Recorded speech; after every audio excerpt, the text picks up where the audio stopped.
Hello everyone, I am Sunny, your physics teacher. Welcome back to my YouTube channel.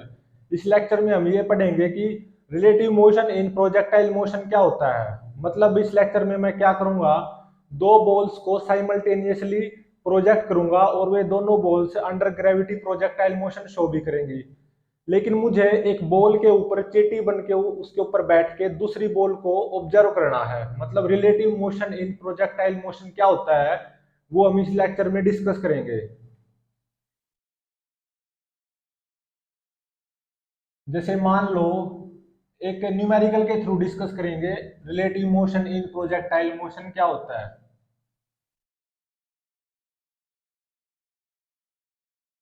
मान लो एक building है, ये building की जो हाइट है ना बहुत ही ज्यादा है। मतलब ग्राउंड बहुत ही नीचे है। ग्राउंड बहुत ज्यादा नीचे है।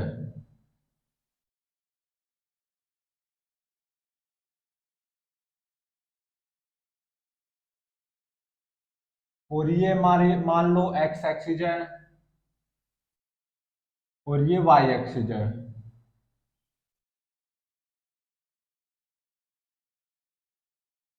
मुझे एक बॉल यहां से प्रोजेक्ट करनी है फ्रॉम दिस कॉर्नर, ठीक है। और कितने एंगल पे प्रोजेक्ट करता हूं, मान लो 53 डिग्री पे मैं इस बॉल को प्रोजेक्ट करता हूं। और मान लो ये बॉल बी है और इसको मैंने कितनी इनिशियल स्पीड दे के प्रोजेक्ट किया है, 10 मीटर पर सेकंड। और ये एक्स एक्सिस और ये जो वाई एक्सिस है ना, ये ग्राउंड फ्रेम की एक्स वाई एक्सिस है। तो यहाँ पे ग्राउंड ऑब्जर्वर बैठा हुआ है इस ओरिजिन पे, बॉल के ऊपर नहीं।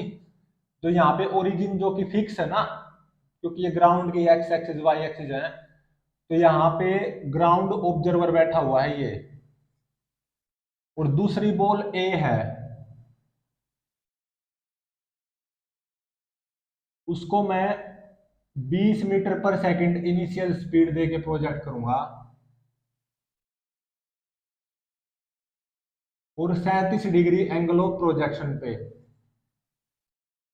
दोनों बॉल्स को साइमल्टेनियसली प्रोजेक्ट किया गया है।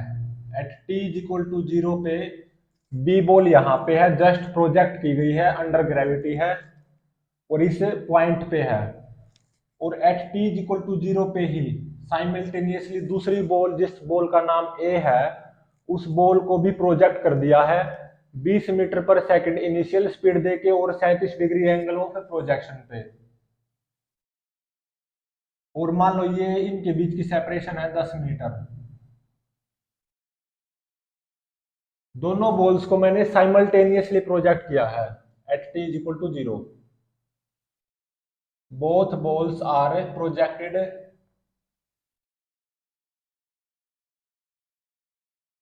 Simultaneously at T is equal to 0।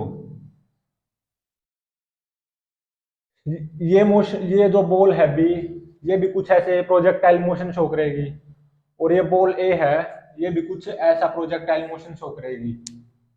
और ये जो ग्राउंड ऑब्जर्वर है ना, इन दोनों के प्रोजेक्टाइल मोशन को ऑब्जर्व करेगा, दोनों के प्रोजेक्टाइल मोशन को देखेगा। चाहे वो बॉल बी का प्रोजेक्टाइल मोशन हो, चाहे बॉल ए का प्रोजेक्टाइल मोशन हो। लेकिन मुझे इसमें क्या पढ़ना है कि एक बॉल के ऊपर बैठ के, मतलब ए बॉल के ऊपर चींटी बन के बैठ के बी बॉल के मोशन को ऑब्जर्व करना है। मतलब बी बॉल का रिलेटिव मोशन इस ए बॉल को कैसा नजर आएगा। ग्राउंड फ्रेम से इन दोनों बॉल्स का जो प्रोजेक्टाइल मोशन है वो ये ग्राउंड ऑब्जर्वर ऑब्जर्व करेगा। लेकिन इस लेक्चर में हम ये नहीं पढ़ेंगे, ये पढ़ेंगे कि इस ए बॉल को बी बॉल का रिलेटिव मोशन कैसा नजर आएगा। मतलब relative motion of ball B with respect to ball A means B, A ball के ऊपर ए बॉल के ऊपर चींटी बनकर बैठना है हमें,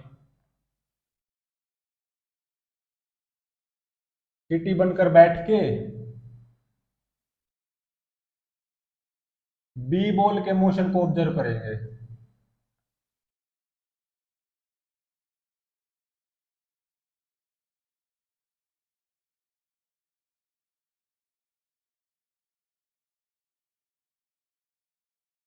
और acceleration due to gravity near the surface of this planet या near the surface of earth, वो गिवन है 10 मीटर पर सेकंड स्क्वायर। और क्योंकि ए बॉल के ऊपर चींटी बनकर बैठ के बी बॉल के मोशन को ऑब्जर्व करना है, तो इस ए बॉल के साथ भी इसकी खुद की x axis y axis associate होंगी, जिसकी जो एक्स एक्सिस इस ग्राउंड एक्स एक्सिस के पैरेलल होगी, और जो ए बॉल की जो वाई एक्सिस है इस वाई एक्सिस के पैरेलल होगी। ये है वाई एक्सिस और ये एक्स एक्सिस। ये जो एक्स वाई एक्सिस हैं ये इस बॉल ए के साथ एसोसिएट हैं, और इस एक्स वाई एक्सिस का जो ओरिजिन है वो बॉल ही है, और उस बॉल के ऊपर हम चींटी बनकर बैठ के इस बी बॉल के मोशन को ऑब्जर्व करेंगे। तो ये जो ए बॉल के साथ एक्स एक्सिस और वाई एक्सिस एसोसिएट हैं, ये मूविंग एक्स वाई एक्सिस हैं, और ये हमेशा ग्राउंड की एक्स एक्सिस के पैरेलल होगी, इस बॉल ए की एक्स एक्सिस, और इस बॉल ए के साथ जो एसोसिएट वाई एक्सिस है वो ग्राउंड फ्रेम की वाई एक्सिस के पैरेलल होगी। लेकिन क्योंकि ये बॉल ए प्रोजेक्टाइल मोशन शो करेगी, और बॉल ए हमेशा कहाँ रहेगी, इस बॉल ए के साथ जो एक्स वाई एक्सिस एसोसिएट है उसका जो ओरिजिन है ना इस बॉल ए पर रहेगा। इसका मतलब इस बॉल ए के साथ जो ये एक्स वाई एक्सिस एसोसिएट हैं ये moving x axis y axis है, जिनका ओरिजिन ये ए बॉल ही रहेगी। और बी बॉल भी प्रोजेक्टाइल मोशन शो करेगी from ground frame, A ball भी प्रोजेक्टाइल मोशन शो करेगी from ground frame. A ball के ऊपर हम बैठकर हमने बी बॉल के मोशन को ऑब्जर्व करना है, तो ए बॉल की एक्स एक्सिस वाई एक्सिस हमें पता होनी चाहिए।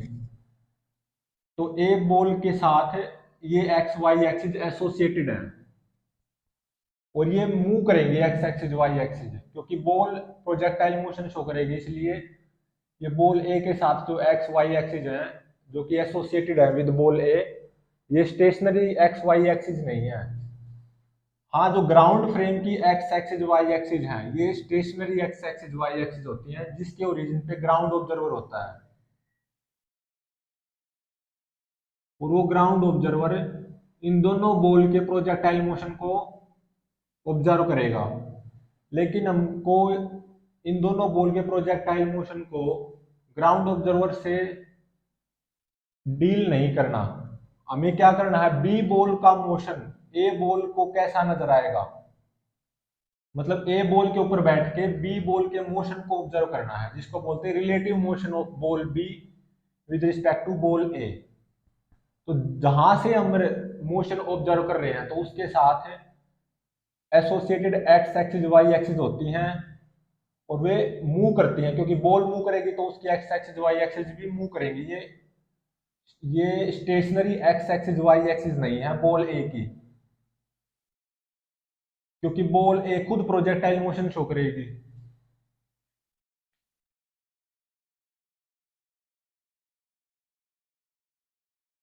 तो बॉल ए के ऊपर बैठ के बॉल बी का मोशन हमें कैसा ऑब्जर्व होगा, या मतलब बी बॉल का relative motion with respect to ball A, वो डील करना है। अब देखो, फ्रॉम ग्राउंड फ्रेम या from ground observer B ball का जो एक्सेलरेशन होगा वो क्या होगा, -10 j cap from ground frame, और ए बॉल का एक्सेलरेशन क्या होगा, वो भी इतना ही होगा from ground frame -10 j cap. ये दोनों बॉल्स के एक्सेलरेशन है फ्रॉम ग्राउंड फ्रेम, क्योंकि दोनों बॉल अंडर ग्रेविटी हैं। तो इस ग्राउंड ऑब्जर्वर को इन दोनों बॉल का एक्सेलरेशन कुछ ऐसा नजर आएगा, acceleration of ball B minus 10 j cap, acceleration of ball A minus 10 j cap. अब देखते हैं रिलेटिव मोशन ऑफ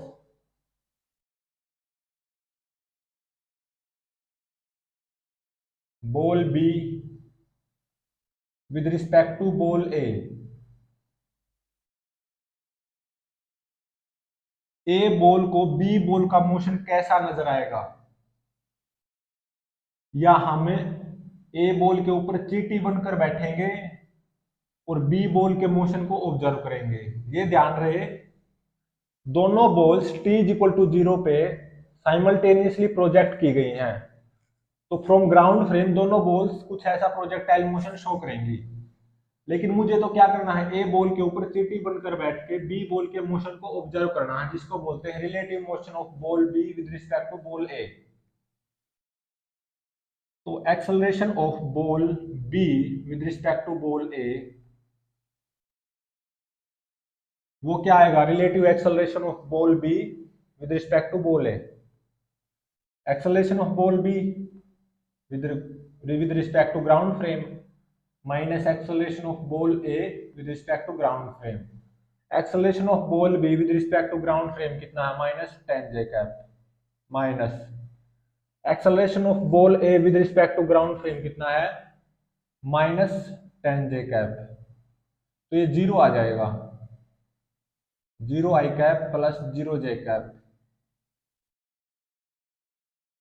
और मैं इसको फॉर सिंप्लिसिटी ए भी लिख सकता हूं। Acceleration of ball B with respect to ball A, या relative acceleration of ball B with respect to ball A, उसको ये भी लिख सकता हूं जो कि 0 आएगा। मतलब ए बॉल को ऐसा लगेगा कि बी बॉल एक्सेलरेटेड नहीं है। और इसको क्या लिखूंगा मैं, rate of change of relative velocity of ball B with respect to ball A. और मैं इसको क्या लिखूंगा, डीवी बाय में dt। For simplicity velocity of ball B with respect to ball A, उसको क्या लिखूंगा मैं, v से। इसलिए जो ये relative velocity of ball B with respect to ball A है ना, इसको v से मैंने यहाँ पे शो कर दिया। तो dv कितना आएगा, 0 आई कैप प्लस 0 जे कैप dt। दोनों तरफ इंटीग्रेट करो। At t is equal to 0 पे बताओ relative velocity of ball b with respect to ball a क्या है। At t is equal to 0 velocity of ball b with respect to ground frame, वो क्या है, tan cos 53 आई कैप। तो उसके लिए मुझे 37 डिग्री और 53 डिग्री की राइट एंगल ट्रायंगल का पता होना चाहिए। यहाँ पे 3, यहाँ पे 4, यहाँ पे 5। ये 53 डिग्री की राइट एंगल ट्रायंगल है, यहाँ पे 4, तो यहाँ पे 3, यहाँ पे 5। तो t इज इक्वल टू 0 पे जो बॉल भी यहाँ पे है लेकिन जस्ट अंडर ग्रेविटी है, तो उसकी velocity with respect to ground frame at t is equal to 0, ball B की वेलोसिटी वो क्या आएगी, tan cos 53 i cap plus tan sin 53 j cap. तो tan cos 53 कितना है, 3 भाग में 5, तो 10 या 30 भाग में 5 6, तो 6 I cap plus tan sin 53 j cap, तो 10 चौका 40 भाग में 5 8। तो t इज इक्वल टू 0 पे ही velocity of ball A with respect to ground frame वो कितनी आएगी, 20 cos 37 I cap plus 20 sin 37 J cap. cos 37 कितना है, 4 भाग में 5, तो 20 चौका 80 भाग में 5 16 I cap plus 20 sin 37 J cap, तो 20 या 60 भाग में 5 12 जे कैप। तो at t is equal to 0 पे ही relative velocity of ball b with respect to ball a at t is equal to 0, वो क्या आएगी, at t is equal to 0 velocity of ball b with respect to ground frame जो कि 6 I cap plus 8 J cap है, minus velocity of ball a with respect to ground frame at t is equal to 0, 16 i cap plus 12 J cap. तो 6 minus 16 minus 10 आई cap, 8 minus 12 minus 4 जे cap. तो at T is equal to 0 relative velocity of ball B with respect to ball A वो कितनी आएगी, minus 10 आई cap minus 4 जे cap. और at any instant t relative velocity of ball B with respect to ball A is V या this, दोनों same है। Relative velocity of ball B with respect to ball A at any instant, मैंने वो V से denote कर दिया था for simplicity. तो using integration upper limit minus lower limit, तो v minus minus 10 I cap minus 4 J cap is equal to 0 I cap plus 0 J cap. तो relative velocity of ball B with respect to ball A at any instant वो कितनी आएगी, minus 10 आई cap minus 4 जे cap, और जो कि क्या है, constant है। तो बॉल ए को ऐसा लगेगा, या जब हम बॉल ए के ऊपर बैठकर बॉल बी के मोशन को ऑब्जर्व करेंगे तो हमें ऐसा लगेगा कि जो रिलेटिव वेलोसिटी है ना बॉल बी की with respect to ball A, या जो हमें नजर आएंगी बॉल बी की वेलोसिटी जब हम बॉल ए के ऊपर बैठ के बॉल बी के मोशन को ऑब्जर्व करेंगे, तो हमें ऐसा नजर आएगा बॉल बी की वेलोसिटी क्या है, कांस्टेंट है। जब हम बॉल ए के ऊपर बैठ के जीटी बनकर बॉल ए के ऊपर बैठ के बॉल बी की रिलेटिव वेलोसिटी देखेंगे तो वो आएगी कांस्टेंट, माइनस 10 आई कैप माइनस 4 जे कैप।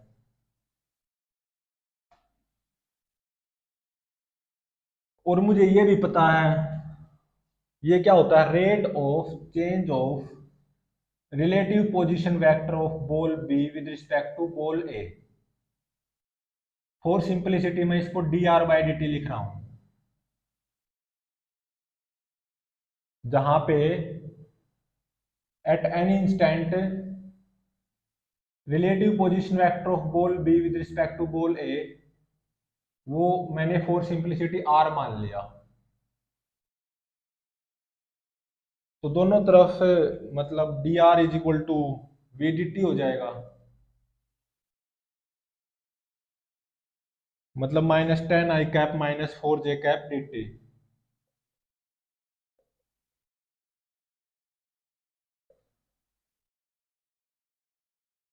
क्योंकि बॉल ए के ऊपर बैठकर बॉल बी के मोशन को ऑब्जर्व कर रहा हूं मैं शुरू से यहां से। तो at T is equal to 0 पे बताओ relative position vector of ball B with respect to ball A, क्योंकि बॉल ए के ऊपर बैठ के बॉल बी के मोशन को ऑब्जर्व कर रहा हूं, तो पोजीशन वेक्टर का टेल पॉइंट यहां से शुरुआत होगा बॉल ए से किसी भी इंस्टेंट पे और बॉल बी पे खत्म होगा। लेकिन t इज इक्वल टू 0 पे relative position vector of ball B with respect to ball A वो क्या आएगा, at t is equal to 0 position vector of ball B बताओ with respect to ground frame, क्योंकि बॉल बी तो यहीं पे है। तो with respect to ground frame position vector of ball B at t is equal to 0 कितना आएगा, 0 आई cap plus 0 जे cap. और position vector of ball A at t is equal to 0 with respect to this ground observer वो कितना आएगा, 10 आई cap. तो at t is equal to 0 position vector of ball B with respect to ball A at t is equal to 0 वो क्या हो जाएगा, at t is equal to 0 position vector of ball B जो कि 0 आई cap plus 0 जे cap है minus at t is equal to 0 position vector of ball A with respect to ground frame, तो ये कितना आया, माइनस 10 आई कैप।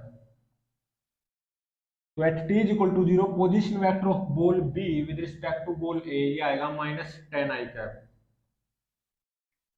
ये आप ऐसे फील भी कर सकते हो क्योंकि t इज इक्वल टू 0 पे बॉल ए यहाँ पे है जस्ट अंडर ग्रेविटी है और बॉल बी यहाँ पे है जस्ट अंडर ग्रेविटी है, क्योंकि दोनों को साइमल्टेनियसली प्रोजेक्ट किया गया था। तो बॉल ए से बॉल बी का पोजीशन वेक्टर देखूंगा ना t इज इक्वल टू 0 पे, और बॉल ए की एक्स एक्सिस वाई एक्सिस ये हैं, तो पोजीशन वेक्टर का टेल पॉइंट यहाँ पे हो गया और हेड पॉइंट यहाँ पे हो गया, और ये दूरी क्या है 10। तो at T is equal to 0 B ball का position vector with respect to ball A वो कितना आएगा -10 i कैप।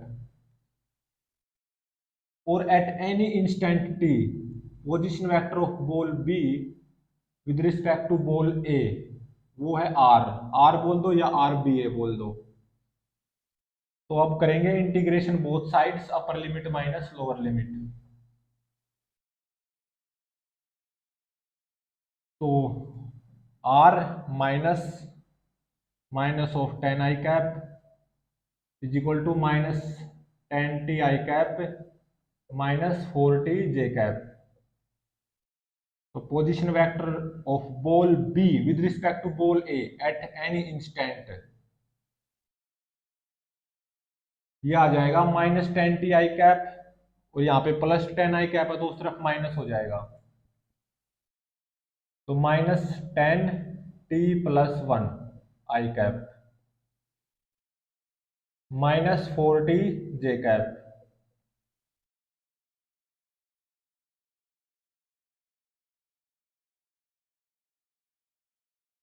इसको क्या लिखूंगा मैं, xi cap +yj cap.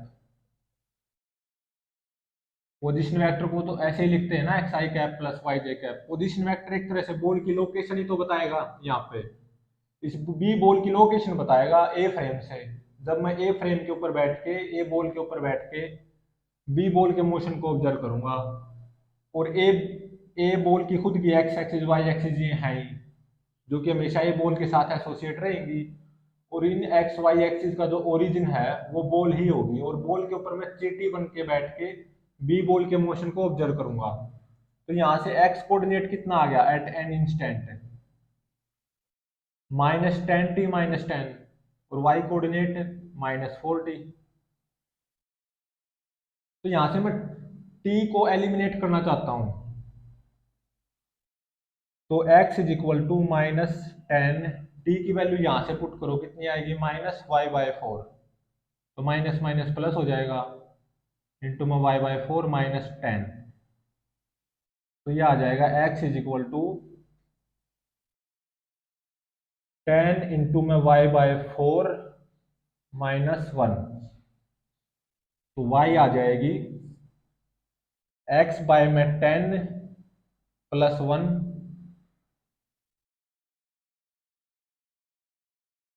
Into में 4। तो यहाँ पे 4, यहाँ पे 4। तो यहाँ से y आ जाएगा 2 दूनी 4, 2 5 10, 2x/5 +4। तो ए बॉल के ऊपर बैठ के जब मैंने बी बॉल के मोशन को ऑब्जर्व किया, तो जो ए बॉल को बी बॉल की जो ट्रेजेक्ट्री नजर आएगी, उस ट्रेजेक्ट्री की इक्वेशन ये है y is equal to 2x/5 +4। और ये क्या है, स्ट्रेट लाइन। स्ट्रेट लाइन की तो इक्वेशन है ये बॉल बी की ट्रेजेक्ट्री है। जब मैं बॉल बी को ऑब्जर्व करता हूं बॉल ए के ऊपर चीटी बनकर बैठकर, तो बॉल ए को ऐसा लगेगा कि ये बॉल बी तो स्ट्रेट लाइन पे चल रही है, और उस स्ट्रेट लाइन की इक्वेशन है 2x/5 +4। मतलब ये जो बॉल ए है और ये बॉल ए के साथ जो एसोसिएटेड एक्स वाई एक्सिस हैं, इस एक्सिस पे अगर हम 2x/5 +4 इस एक्सिस सिस्टम में जो बॉल ए के साथ एसोसिएटेड है, इस एक्सिस सिस्टम में अगर मैं ये स्ट्रेट लाइन ड्रॉ करूँ ना, y is equal to 2x/5 +4, तो बॉल को ऐसा लगेगा कि ये जो बॉल बी है ना, ये इस स्ट्रेट लाइन के ऊपर चल रही होगी। y is equal to 2x/5 +4 जिस स्ट्रेट लाइन की इक्वेशन है। और बॉल ए को ऐसा लगेगा कि जो बॉल बी का रिलेटिव एक्सेलरेशन है ना वो 0। तो मोशन अंडर ग्रेविटी, जब दो बॉल्स को साइमल्टेनियसली प्रोजेक्ट किया जाता है, तो एक बॉल के ऊपर बैठकर जब दूसरे बॉल के मोशन को ऑब्जर्व करते हैं तो रिलेटिव एक्सेलरेशन हमेशा 0 आता है, ये ध्यान रहे। इसका मतलब एक बॉल की velocity with respect to other ball, या relative velocity of ball with respect to ball A, वो हमेशा कांस्टेंट आती है, जो कि कितनी आई है -10 i कैप -4 j कैप। ये जो बॉल बी की relative velocity with respect to ball A है, जो कि कांस्टेंट है, यहां से हम ये कंक्लूजन निकाल सकते हैं, बॉल ए को ऐसा लगेगा कि बॉल बी है ना, एक स्ट्रेट लाइन मोशन, एक स्ट्रेट लाइन के अलोंग चल रही है, और कांस्टेंट स्पीड से। कितनी कांस्टेंट स्पीड से? रूट 10 का स्क्वायर 100 प्लस 4 का स्क्वायर 16, तो रूट 116 मीटर पर सेकंड कांस्टेंट स्पीड से, और इस स्ट्रेट लाइन पे चल रही है। तो बॉल ए को ऐसा लगेगा कि जो बॉल बी है, उस बॉल की जो वेलोसिटी है, बॉल बी की वेलोसिटी वो इतनी नजर आएगी, -10 i cap -4j cap which is constant. मतलब बॉल बी का एक्सेलरेशन बॉल ए को कितना नजर आएगा? 0। तो इसका मतलब बॉल ए को ऐसा लगेगा कि जो बॉल बी है ना, वो एक स्ट्रेट लाइन पाथ पे चल रही है, और वो स्ट्रेट लाइन की इक्वेशन ये है, y is equal to 2x/5 + 4। और ये जो स्ट्रेट लाइन है ना, पता कौन से फ्रेम में डाली गई है? जो इस बॉल ए के साथ ये x axis y axis frame है ना, जो इस बॉल ए के साथ एसोसिएट है, इस फ्रेम में ये लाइन या ये जो स्ट्रेट लाइन है वो डाली गई है, प्लॉट की गई है। और बॉल ए हमेशा बॉल बी को इस स्ट्रेट लाइन पे ही पाएगी। मतलब बॉल ए को ऐसा लगेगा कि जो बॉल बी स्ट्रेट लाइन के अलोंग एक कांस्टेंट स्पीड से चल रही है, रूट 116 मीटर पर सेकंड। या बॉल ए को ऐसा लगेगा कि जो बॉल बी की जो रिलेटिव वेलोसिटी है ना, वो कांस्टेंट है। मतलब बॉल ए को ऐसा लगेगा क्योंकि जो बॉल बी का जो एक्सेलरेशन है ना, या relative acceleration of ball B with respect to ball A, वो क्या होगा? 0। तो ये होता है relative motion in projectile motion. तो प्रोजेक्टाइल मोशन में दो ball under gravity projectile motion show करती हैं। एक बॉल के ऊपर बैठ के दूसरी बॉल के जब हम मोशन को ऑब्जर्व करते हैं तो रिलेटिव एक्सेलरेशन हमेशा 0 आता है, या रिलेटिव वेलोसिटी हमेशा कांस्टेंट आती है, या एक बॉल को दूसरी बॉल बी स्ट्रेट लाइन पे चलती हुई नजर आएगी हमेशा। और इस केस में जब बॉल बी को देखेंगे बॉल ए के ऊपर बैठ के, तो बॉल ए बॉल बी को हमेशा इस स्ट्रेट लाइन के ऊपर पाएगा। और ये जो ये स्ट्रेट लाइन है, ये कौन से फ्रेम में डाली गई है? जो ए बॉल है ना, उसके साथ एसोसिएटेड एसोसिएटेड जो एक्स वाई एक्सिस है, उस फ्रेम में ये स्ट्रेट लाइन प्लॉट की गई है, इमेजिनरी स्ट्रेट लाइन। और इसी स्ट्रेट लाइन पे ये बॉल बी चलेगी, बॉल ए को ऐसा लगेगा कि इस स्ट्रेट लाइन पे चल रही है, और इतनी कांस्टेंट वेलोसिटी से चल रही है, या इतनी कांस्टेंट स्पीड से चल रही है। और रिलेटिव एक्सेलरेशन 0 आता है हमेशा। Relative motion in projectile motion में रिलेटिव रिलेटिव एक्सेलरेशन हमेशा 0 आता है।